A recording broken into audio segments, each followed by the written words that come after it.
dihadapkan kepada kita, betul tidak?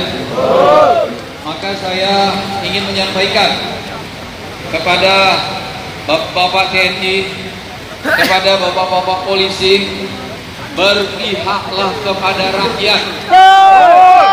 Karena siapapun nanti yang jadi presiden, kalian tetap polisi, kalian tetap tentara. Enggak, kalau siapa yang jadi presiden kalian diberhentikan, enggak. Apa ruginya berpihak kepada rakyat? TNI, Anda telah membuat pilihan yang benar. Anda menentukan sikap yang benar.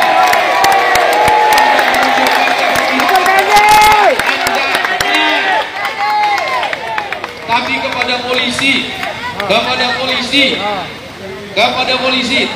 Anda saudara kami, Anda keluarga kami, Anda mungkin jiran tetangga kami, Anda bahkan mungkin jamaah pengajian saya.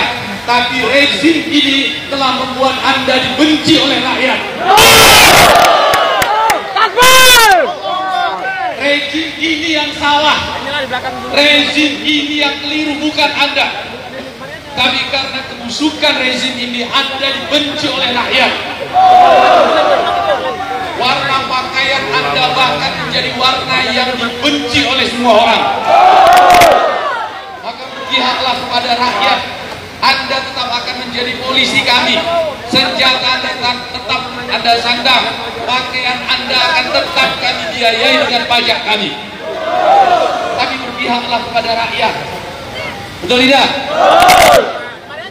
Yang kedua, kepada para ulama di Sumatera Utara, apa cuma saya satu orang saja yang ngerti tentang jihad ini? Kenapa tidak muncul ulama yang lain? Anak-anak muda ini mengerti tentang fadilah jihad karena kalian yang mengajari mereka. Tapi kemana kalian sekarang? Apakah Rasul kalian tidak pernah berjihad? Apakah Khulafaur Rasyidin itu tidak berjihad? Apakah imam-imam mazhab itu tidak berjihad? Lantas kemana kalian hari ini? Saya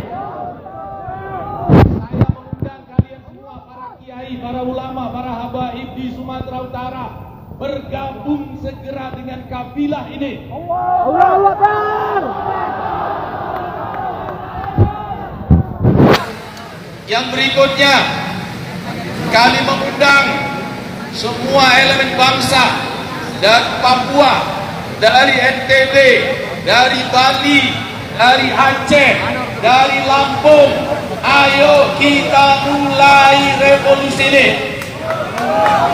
Tujuh. Kalian yang di Jawa, rezim itu begitu dekat dengan kalian. Harusnya kalian yang duluan menunjukkan kepada kami keberanian kalian. Dan kepada